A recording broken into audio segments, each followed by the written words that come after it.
মাত্র একদিনে বদলে গেল দেশের ইতিহাস। ৫ আগস্ট ছাত্র জনতার বিপ্লবের দিন, যেদিন পতন ঘটে দীর্ঘ ১৫.৫ বছরের শাসনের। কিভাবে? চলুন ফিরে যাই সেই উত্তাল দিনে।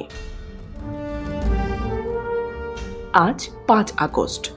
এক বছর আগে এই দিনে ঘটে যায় বাংলাদেশের রাজনৈতিক ইতিহাসের সবচেয়ে নাটকীয় পালাবদল। ছাত্র আন্দোলন থেকে জন্ম নেয় গণ অভ্যুত্থান।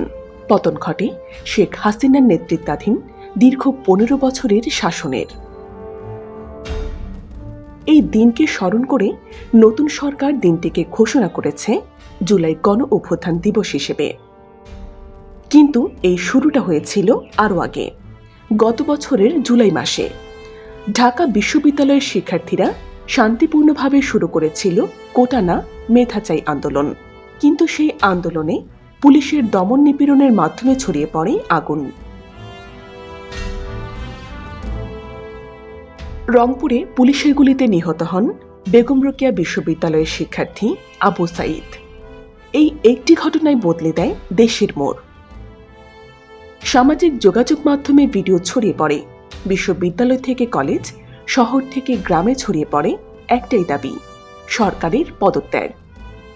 ৩ আগস্ট কেন্দ্রীয় শহীদ মিনার থেকে আনুষ্ঠানিকভাবে এক দফা দাবি তোলে ছাত্র জনতা।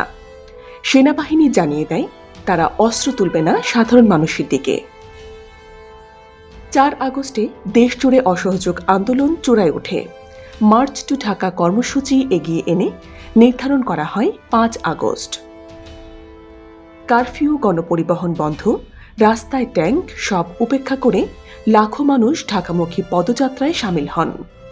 শাহবাগ, শহীদ মিনার, প্রেস ক্লাব, কারওয়ান বাজার সব পরিণত হয় জনসমুদ্রে। এক পর্যায়ে আন্তর্জাতিক মিডিয়া জানায় প্রধানমন্ত্রী দেশ ছেড়েছেন।